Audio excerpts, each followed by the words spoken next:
Thank you all of you for coming to the meeting today. Today, Dr. Galadios will tell us the current update of Ethiopia and historical perspective and possible solution forward. A little biography about Dr. Galadios, his education and career is as follows. Dr. Galadios first was educated in Addis Ababa University, majoring in political science and minoring in sociology. And he also pursued his undergraduate degree in the same field in Columbia University in 1985. He furthered his education and completed his first master in 1987 in philosophy and social science, and the second master in comparative and international education in 1989. And finally, he earned his doctorate in international studies, concentration in comparative and international education in 1990. And Dr. Galadios has written several books and articles. Dr. Galadios has been teaching as a professor in international studies at Central Connecticut State University.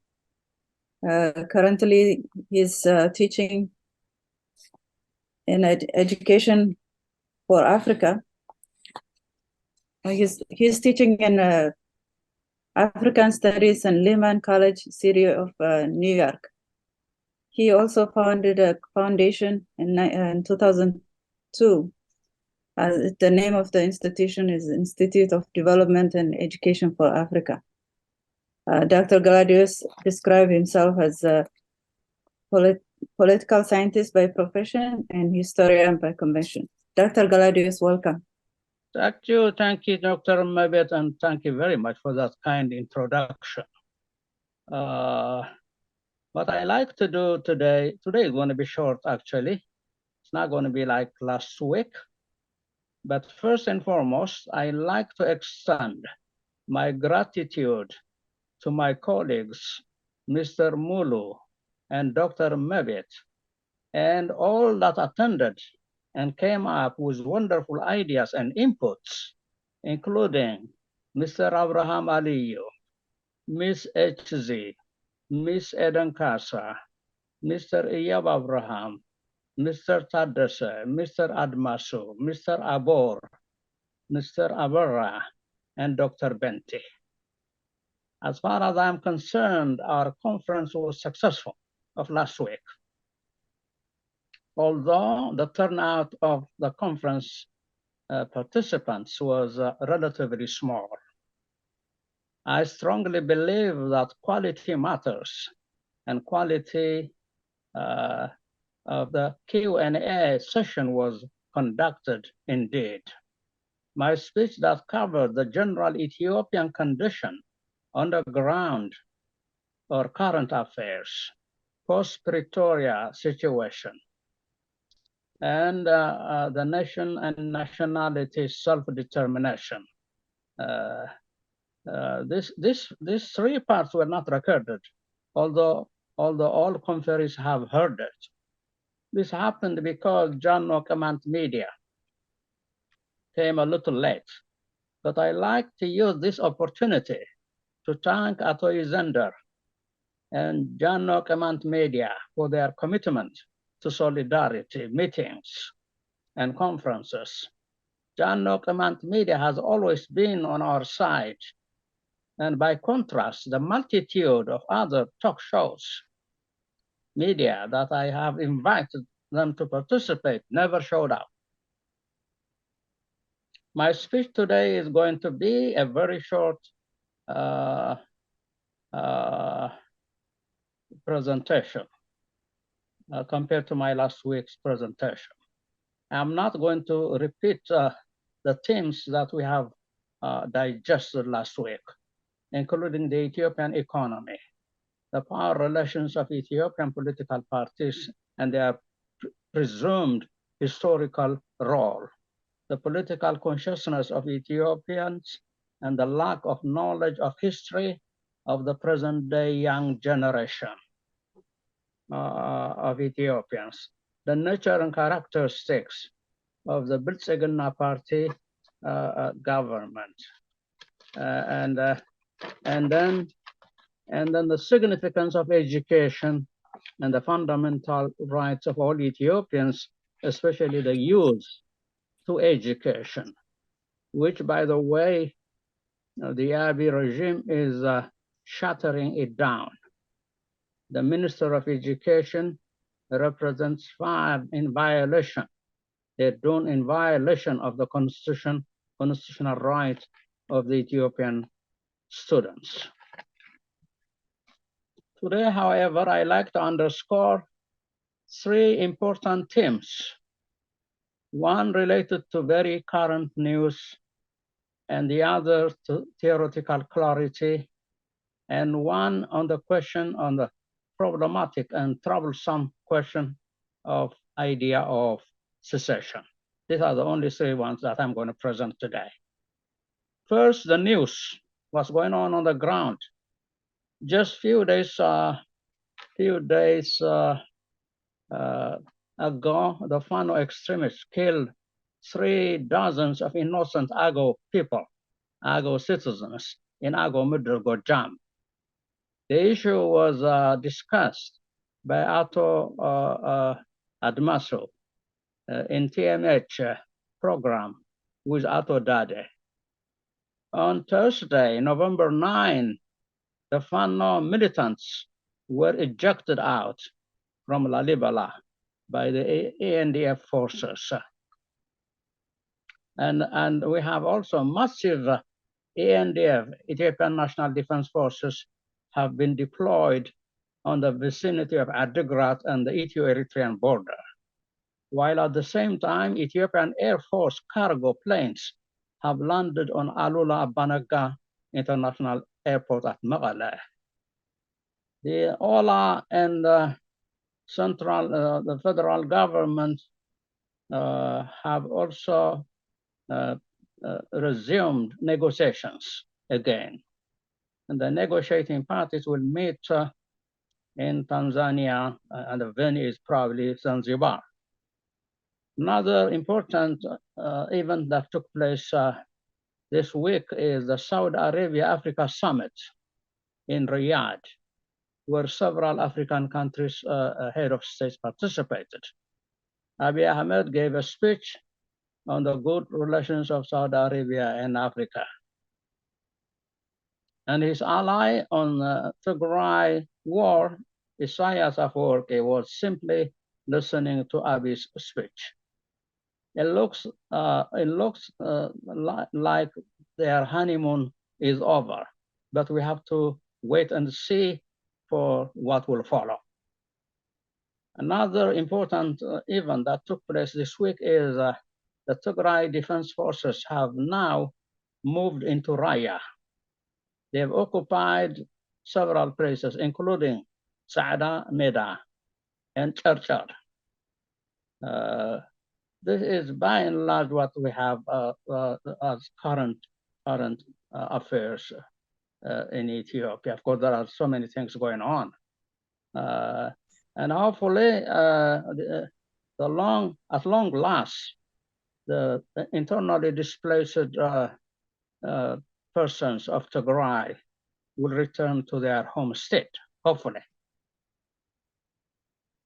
With respect to theoretical clarity that I emphasized so many times, and I'm going to repeat myself even today, unless we in solidarity are clear on issues, and from time to time we gather data and educate ourselves, we might lag behind our people.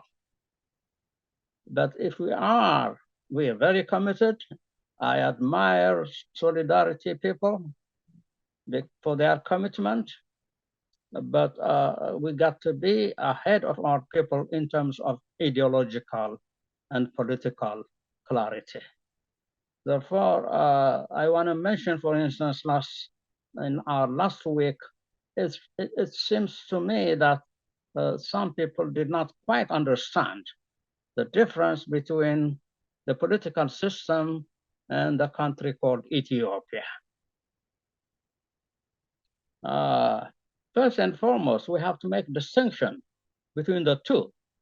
Some Ethiopians nowadays are not comfortable in mentioning the name Ethiopia because they have inadvertently associated the crimes, atrocities, and genocide with Ethiopia, when in fact, the perpetrators of all these crimes are the powers that be, more specifically, the political system established on April 2018, or more specifically, the Abiy regime headquartered at Arat Kilo in Addis Ababa.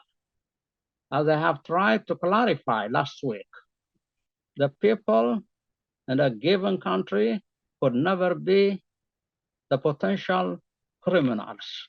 Throughout history, it is the government and the regimes that have been the source of crimes, although history also itself witness or testify that good governments have appeared from time to time on the stage of history. There are some governments who are the good source of justice, peace, and stability. In some instances, of course. Whether we like it or not, modern societies, wherever we go, should live with the state. Whether it is traditional, I'm now borrowing Max Weber's ideas, whether it's traditional meaning based on customs, like ruled by chiefs and what have you. These are long gone now. Or charismatic people are prophets, heroes, demagogues, gang leaders. It could go forever. These are the people, leaders who have the power to attract people, magnetic people. So it's called charismatic leadership. And the third one is legitimate power. The legitimate power are those governments that enjoy the people's mandate, elected by the people, supported by the people. Those are legitimate power. That's what we have to look for Ethiopia. Unless we have a legitimate power, we're going to have trouble. We're going to continue with civil wars.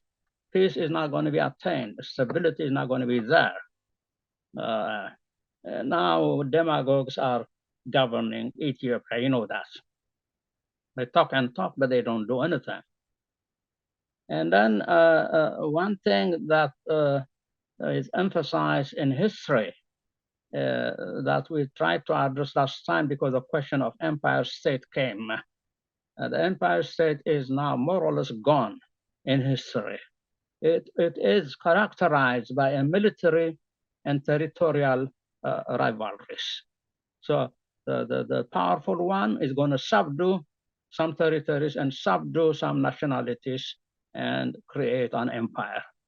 But industrial capitalism has taught us that actually it completely defeated the military and territorial one and created a nation state, modern nation state.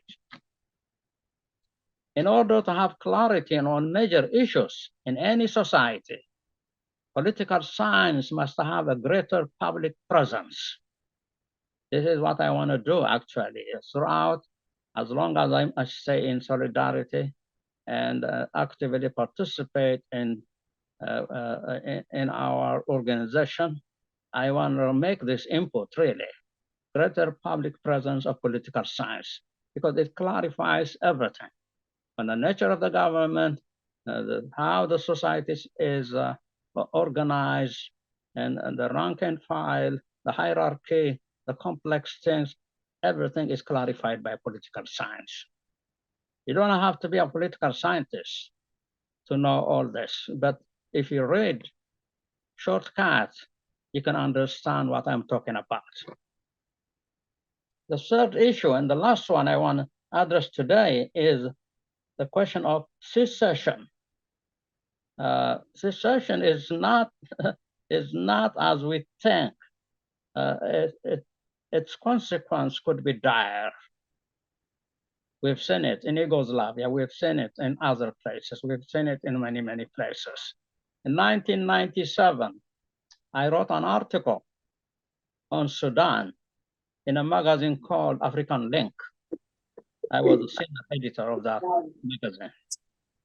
And then I wrote an article on Sudan and the possible secession of South Sudan. What I said in that article is, I support the self-determination of the people of South Sudan. However, I said, then, 1997, we could have a problem in South Sudan itself. Although the Nuer and Dinka are now fighting together, they might fight each other, I said. And that's exactly what happened. Nuer and Dinka started killing each other after South Sudan became independent. Okay? So the consequence is right there. We've seen it many times throughout history. I like now to introduce you to one of my colleagues. He's a political scientist, well-known around the world. He's written so many books. His name is Donald Horowitz. Donald Horowitz actually wrote A Right to Secede. That's one of his articles, actually. And then he said, secession, I shall argue, does not create the homogeneous successor states its proponents often assume will be created. Nor does secession reduce conflict, violence, or minority oppression once successor states are established. Guarantees of minority protection in secessionist movements have as one of their aims the expulsion or subordination of minorities in the secession region. You see, this is the problem. Once they secede, they began exactly like what Fano is doing now, entering into Al-Qaeda and killing Tigray people, killing Command people, killing Ago people. And then the secessionist state is going to say, I want to make it pure and clear that one nationality only govern. This has happened many times in Asia and Africa as well. So we have to be careful about that. Secession rights and national accommodation. Articulating a right to secede will undermine attempts to achieve inter-ethnic accommodation within states. If there is no inter-ethnic accommodation, the other bad scenario is civil war, kill each other. Unless we accommodate ourselves, one another, we're going to kill each other. The solution, of course, is, we all know it, is devolution of power via federalism. This is the whole idea. Federalism came into being to stop civil wars, to create equality among nations, to have democratic rights, etc., etc. So it's so simple. Federalism and establish regional autonomy. Then after that, we live side by side. On the other hand, the recurrent temptation to create a multitude of homogeneous mini-states, even if it could be realized, might well increase the sum total of warfare rather than reduce it. Therefore, I say, it is better to implement self-determination of the Ethiopian nation and nationalities in the context of greater unity. That was the essence of Stalin's question of nationalities. Stalin underscored a greater unity, although he allowed secession and self-determination.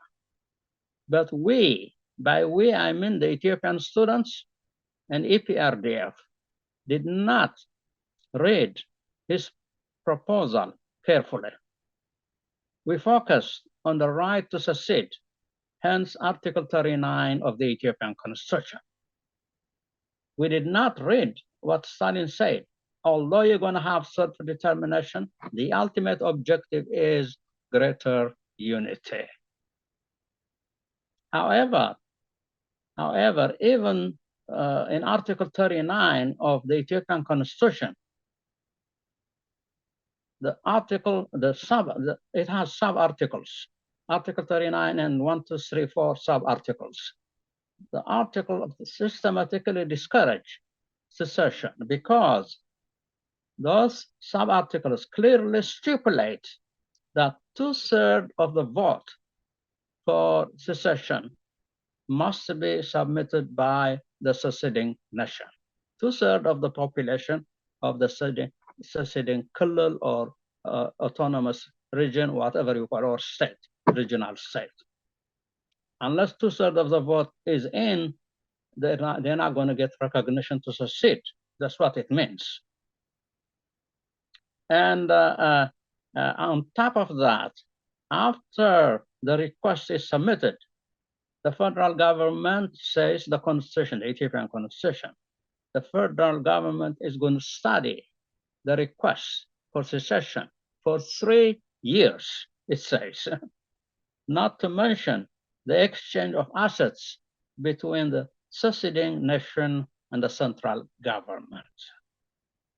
So this is how I want to conclude. With respect to secession, we in solidarity have to really come up with a solid research paper or project for our members, so that we could be clear, all of us be clear on this issue. Okay, so as long as I get self-determination, autonomy, and equality, what else do I need? That's what I'm talking about now. Because like I told you last week, those states that were part of Yugoslavia have now become bigger nations. They could not become viable in the global economy. They could not do it. They're getting help from the World Bank and Europeans and all those things. And some countries like Greece actually, Greece is really an independent nation, but it's the poorest in the European continent. It's mostly supported by Germany. Always they give them money. They could not stand on their feet at all. And this is what happened in other places too. Eastern Europe, like I told you last time. Poland, and Bulgaria, Hungary is, by comparison, more or less independent in many ways. The other ones like Romania and Albania and all those things are still poor nations. They could not do it on their own. Why? They've not gone through capitalism, transformed via manufacturing industry, period. We don't have that in Ethiopia. We're still dependent. We're selling commodities like coffee. We don't manufacture things. EPRDF, to its credit, has started some manufacturing industries, but those are gone, like I told you last time. 486 of them are destroyed in Ethiopia. Unless you manufacture your own commodity and sell it to the market, the world market, you will never be a viable independent nation, period. Let alone a seceding nation. Ethiopia as a whole is not going to be an independent, solid nation. It's going to be a poor country forever, as far as governments like Abiy Ahmed are in power. But ultimately, what I wish for Ethiopia and Ethiopians is that one day a just system will be installed at Arat Kilo. A just system that respects the self-determination of all nations and nationalities, equality of all Ethiopians, a just system that is focused on development, not war, a just system that brings peace and stability, not only for Ethiopia, but the entire Horn of Africa. We need a just system. So we have to really aim on top of our agenda, main agenda of self-determination of nationalities, we have to aim to install a good system at Arat Kilo. And then we need to get rid of this fascistic warlike machinery at Arat Kilo. We got to get rid of it. That's the only way we go. How do we do it? I have no idea. It has to come from you, my friends. The Ethiopian people are now sick and tired of the present government. Not only the people who are dying in civil wars, like in Oromia, in Benishangul, and others, but the cost of living itself is killing Ethiopians. They are much poorer today than when EPRD was in power. And then the cost of living is so high. If you want to buy a type of 100 kilogram, it's $10,000 now, 10,000 birr. I mean, unheard of. They can hardly live. So they are sick and tired of this regime. They need change. They want peace. They want stability. So we as Solidarity can exploit that thing and educate the people and create crisis to the government itself. If you create crisis to the government, it can fall. And then maybe, I don't know what's going to happen after that. Of course, we have to wait and see. So that's what I can say, Mr. Philip. Thank you, Dr. Galadius. Okay. Does anybody else have a question or any comment or any additional information? Okay, Abraham has raised his hand. Abraham, go ahead, please. Thank you very much for the opportunity that I have here. And I would like to ask Dr. Gladius. And first of all, I will thank Dr. Gladius for the massively and tremendously important point that raised on the presentation. But as he said, we are not the political party, and we are the organization. Those are going to make awareness for the people back home. But my question is, since we are doing this, educating people and then giving the information back to home, the main point and the main sources for us to do so is the media. So we have been trying to call and then be engaged with the different medias that we have since we started struggling for our people. There was a lot in number. Today, I'm grateful for Jan Government Media. It's always the one media that usually come in and record to reach the people. Where are the others? Why Tigray Media House is not here? Why is the others media, those was with us since we were fighting for our people? They were with us to do so many things. Maybe we have, I remember one time we had 4 or 5 medias on our meeting, but today there is no one. So why what is going on behind those medias? Those medias, they stop fighting against this evil regime, the regime of Abiy, or they already manipulated others. I just want to the meaningful line to know that why the other media is not committed to come and then record our meeting or to reach the people back home.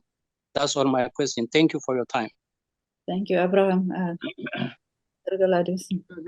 Okay. As always, last time I was really very satisfied with your presentation, and I said it already. So you know, if even today I extended my gratitude along with the other participants.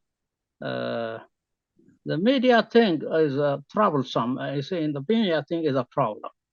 I don't know what we can do. I think we've Atomuru has contacted them many times. I contacted them many times. I wrote them I wrote to not only TMH, but even the other Tigran media, their outlets. There are many of them, Cyberpower and Tigray Press and then Aksamawi and many of them.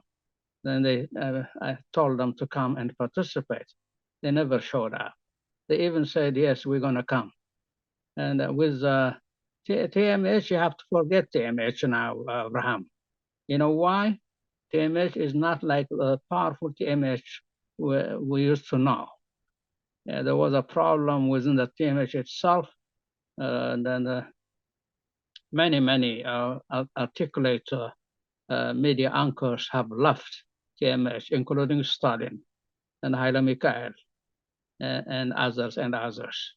So they're left only with 3 people or 4 people now.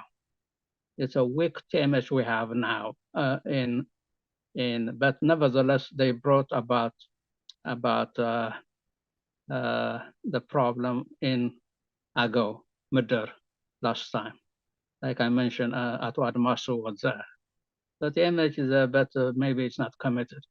We've tried to contact many times the Kush media. They never came, not even a single day. We've wrote to the Digital Wayane, which is also active, and they never came to this thing. Maybe they are not interested. I don't know. I don't know what to say about it. So I already have extended my gratitude to John Nokamant Media, and perhaps we have to have a discussion next time, the executive committee, that we can permanently use John Nokamant Media, and by supporting them and doing something in collaboration with, I think one way to go is that way. Because media, like you said, Abraham, is very important. It's via media only that we can reach out our people. We can transmit information, and we can get information as well via media. Media is very important. And people, by the way, now, since the start of the YouTube revolution, people don't read anymore. Because I can see my website now, people don't come to my website. They used to come, they used to flood it in the 1990s and then beyond, and 2000s up to 2010, 2000. After the YouTube revolution, people want to watch video. People want to watch television, that's all. They don't want to read. So whether we like it or not, we have to have a media, okay? So by way of recommendation, I think we're going to have a meeting next time, and then where Atway Zender can come, and we can probably have a joint project. That means Solidarity and John Nokamant Media. That's one way to go. Other than that, I don't know what to say about the media thing. So we're trying our best to communicate with other people, other organizations as well. In that regard, we've done so well. We've written so many letters to the diplomatic corps. We've reached out the United Nations, we've reached out NGOs, we've reached out so many organizations as Solidarity of Nations. But that was more of letter writing and email and what have you. Other than that, I don't know what to say, but we can have a meeting on that, okay? Thank you for coming with that idea. Thank you, Dr. Gladys. Anybody has question or comments? Okay, Philip has a question. Philip, please go ahead. Okay, thank you for another chance. Okay, mine is not a question, but it's a comment. I am always, I don't want just to take the problem of Gambella as the same to the problem of other region in Ethiopia. I can see the problem of Gambella is a little bit different because we have been killed we have been murdered for regimes. This happened because we don't have weapon. We are not organized. We believe in the government. That government is the one that protect the people of Gambela. Even though we are in belief of the government itself is the one always killing our people. So as I can see now, the problem, all the killing, all the atrocities, which are always happening in Gambela, is not something that can be solved by media. Of course, media is another weapon to change the mind of the people, to bring them, to let them know that there is a problem. We need to let them know through the media. This is another weapon. Beyond the weapon, beyond the media, there must be something need to be done. Now, I can see many soldiers, many government forces are in Gambela. They are killing the people. They are beating the youths. All those cannot be solved by media. They need a weapon. If they keep killing, if they keep atrocities like that on the people of Gambela, what will happen? We are going to be finished. We will finish. We are very few. The people now are running away. They are not living in the city. They are in the rural places. They are selling the land out because of the no way. So what shall we do as a solidarity of nation?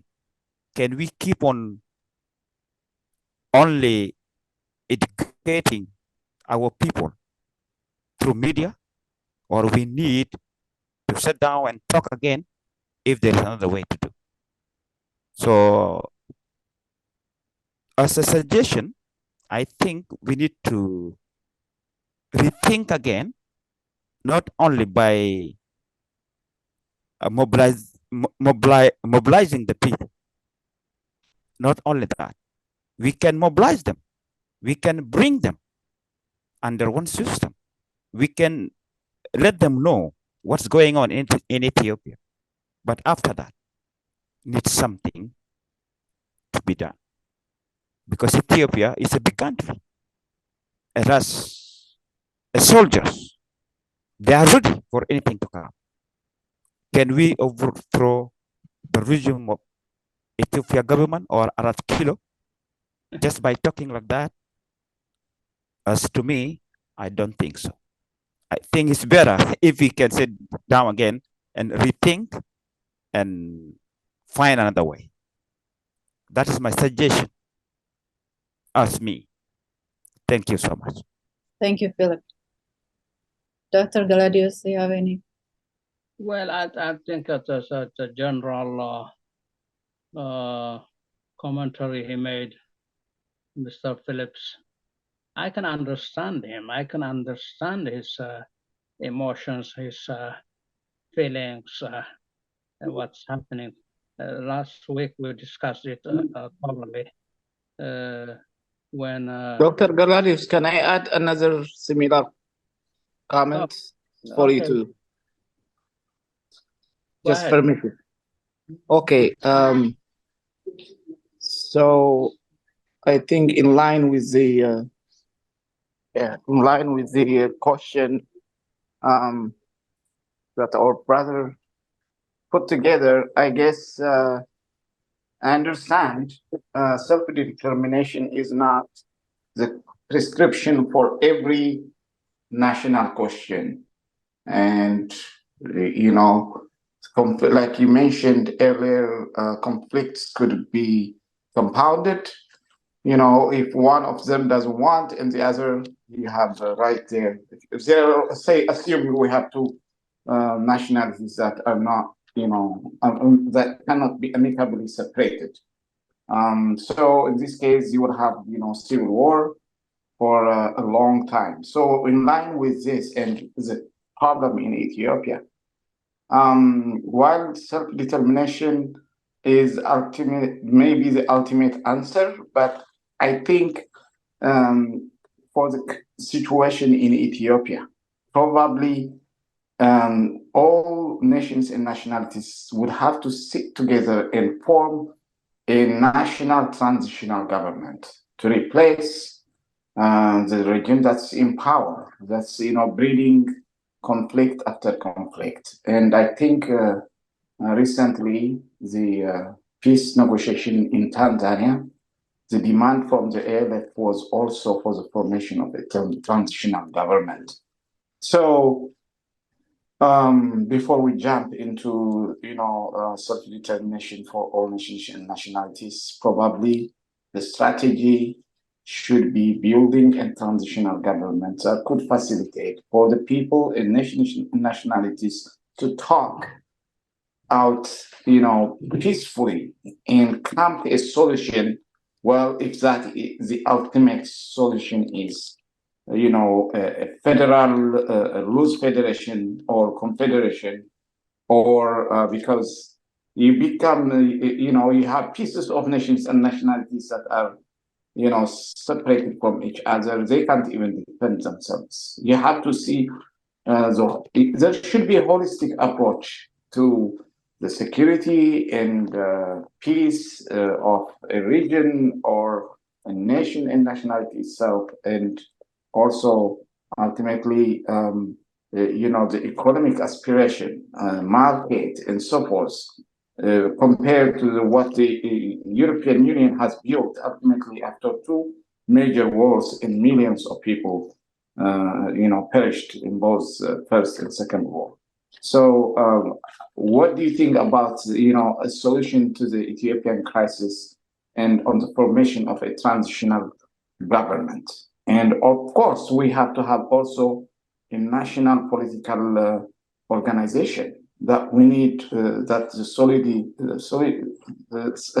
solidarity of nations need to work, towards that end. Thank you.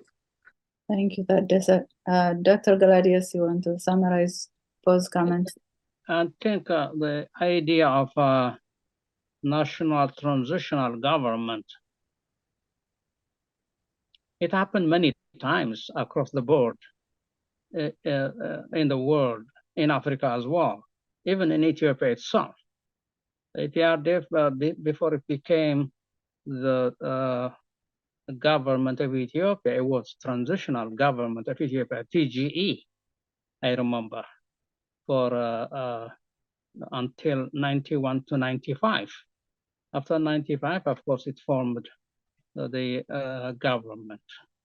There is always transitional government. Even today, as we speak, we have a transitional government in Tigray, led by Getachew Reda. Then the idea is that for a certain period of time, the transitional government stays in power to create some peace and stability. And then when the people are ready, there are going to be elections. Then you form the government. So it's not a problem.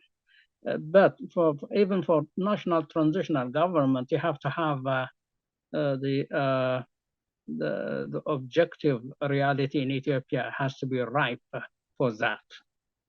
And now, as I see it now, number one, civil war almost all over, instability and peace all over. Even the so-called peace in Tigray is confined to some parts of Tigray, central Tigray. If you go on the northern Tigray, is occupied by the Eritrean forces. Western Tigray is occupied by Fano. There is no peace and stability at all. So the national transitional government can take place only if we have a relative peace. And the only meaningful thing that we can do with respect to national transitional government is when a certain group of people, also from the government, are in favor of that kind of transitional government. And if possible, the most viable thing is to infiltrate or mobilize or educate the National Defense Forces, the Ethiopian Army and Air Force and what have you. If you have that, if you have support from the military, it's highly probable that you can actually do a transitional government. If the military is on the side of the government, it's going to be very difficult, very difficult. Sometimes also, although the military is on the side of the people, the military can seize opportunity to grasp power, take it from the people. That's what the Derg, the military government of Mengistu Haile Mariam, did.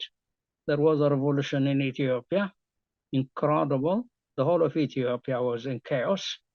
And then the military gradually assumed state power. But initially, it was part of the people. I have seen it myself in Addis Ababa. They were going back and forth with their tanks, with their mechanized thing, supporting demonstrations of people. But ultimately, they took state power. They started subduing the people, oppressing the people. So the military cannot be trusted. But if there is a genuine change within the military, it's highly probable, not only a national transitional government, they can wipe out the regime in Arat Kilo. And then we can have a new government in Ethiopia. So you can come up with many scenarios, but I have to tell you that wishful thinking and the reality on the ground do not coincide all the time. We wish something good. We want to have a good government, better government, transitional government. The reality on the ground could be the opposite. Sometimes the reality on the ground could be in our favor. Then we're going to win. So what matters is what is on the ground. We have to study it really carefully. Is it ripe for change? Are the people ready for change? The blah, blah, blah. Is the government on the brink of collapse? Or is the government going to stay there for some time? We have to really study all these things. It's a complex thing, okay? Thank you, Dr. Gladius. Okay. Anybody has a question or comment? I think I should allow for the next 7 minutes, Dr. Mabet. And then after that, we have to conclude. Yes, if there is no question. Muru, do you have any additional information or comment? Okay, I see Okot has raised his hand. Oh, Okot, go ahead, please. Oh, thank you. Do you hear me? Yes. Yeah, thank you so much for giving me this opportunity to just put my point, or let me just asking first. Thank you, Doctor. Sorry for the name. It's a little bit Gladius. Gladius. Thank you, Dr. Gladius. Yeah, my question is coming about Ethiopia's solidarity movement. If the Ethiopia solidarity movement is formed to talk about the right of people, which mean like they are advocate for the right of the people of Ethiopia or all the nation in the Ethiopia, all the nationality of Ethiopia. Do we have a way that we can change what is going on in all part of Ethiopia? I say this because the way I mostly see things in Africa, when we talk the right of people, no any government can consider the voice of the people. So the Ethiopia solidarity movement are only talking about the right of people or anything behind that? So that is my question. So I have also another thing that I would like to heart on that, but not as a question. Again, this it could be a comment. If that can be answered for me, or I can just go ahead with my. Go ahead with your comment, please. Okay. Yeah, it should be that if he can respond, because mine is only a short question. I'm saying if Ethiopia solidarity movement, are they talking on the right of the people, or there is something behind that they can do to change what ongoing in Ethiopia? Okay, you mean solidarity of nation? Oh yeah, solidarity of nation. Yeah, Okay. it means solidarity of nation. Yes. Okay, thank you. Dr. Galadius, you can respond, please. I mean, we've made ourselves clear many times. I mean, solidarity of nations. We are civic organization. We are diaspora. We are not even in Ethiopia. We've tried to contact people. We've tried to establish some members within Ethiopia, but it's not easy. You know, security-wise, it's very difficult. Addis Ababa could have been an ideal place for solidarity of nations, because all nations and nationalities are in Addis Ababa, Ethiopia. Okay, but practically it's not possible to recruit people and make them members of our organization. Our objective is clear. We've made it clear many, many times. We are advocates for the right of the nation and nationalities in Ethiopia. We just simply advocate. We cannot translate that into action.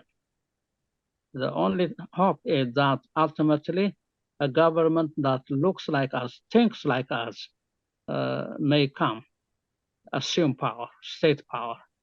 Then it's not going to be a problem. We can even go physically to Ethiopia and assist that government to really practically engage itself in realizing the self-determination of all nations and nationalities.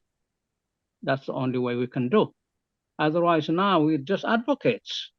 We talk, we write, we communicate people on behalf of the Ethiopian nationalities. We write letters to international organizations, including the United Nations. That's our main job.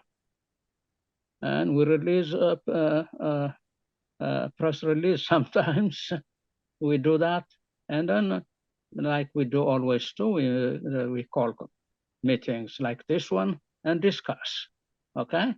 But like last time, last week, Abor was saying, if this is really for the equality of, and then if you respect our equality and self-determination, we will be with you. He's right, but probably that was his first time. We've done it many times, actually, many times. When the United Front was established, which is now nowhere to be found, there was also a Gambela representative in that United Front. Okay? So there were spokespersons from all nationalities in that United Front. It would have been much easier for us to change the government at Arakilo had the United Front continued, but it did not continue. So what happened is Ola fights by itself, TPLF fights by itself, Benishangul by itself, and then you can go on and on and on.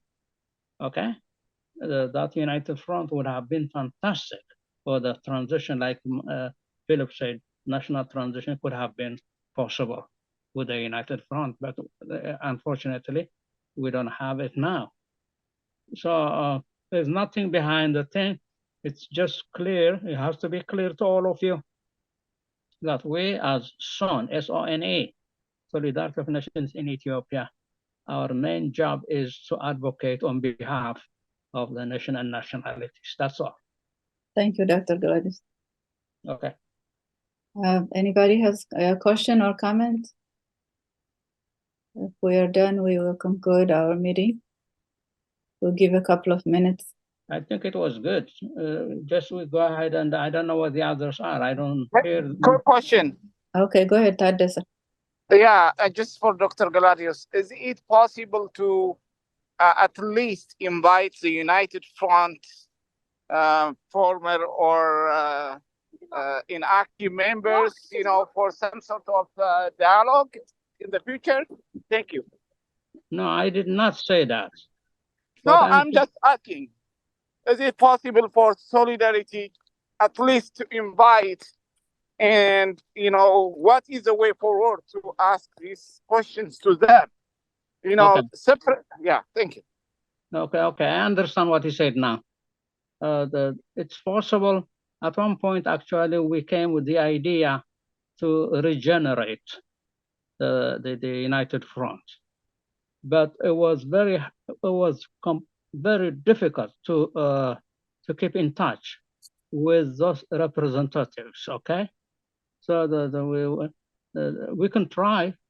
Even now, we can try. We know some of them. Some of them are not far, the representatives of the United Front, but others completely vanished. They're not here at all. So what we can do is we can try some of them and then call a meeting, and probably we can use that opportunity to reestablish the United Front. That would have been a very viable and meaningful agenda. Thank you. I'm glad you came up with that idea, Tadessa. And then I will just mark it as a note, and then we can have a meeting with the executive committee of SON first, and Exactly. we'll do our best. Okay. Thank you. Appreciate it. Without any political platform, you can't come up with political ideas and solutions. Thank you so much. Absolutely. Thank you. You're welcome. Okay, great. We had a really good discussion today. We will conclude our meeting. Thank you, Dr. Galadios, for excellent presentation, and thank you for all of the attendees for coming, and thank you for your questions and comments. It was a very educational meeting. Thank you.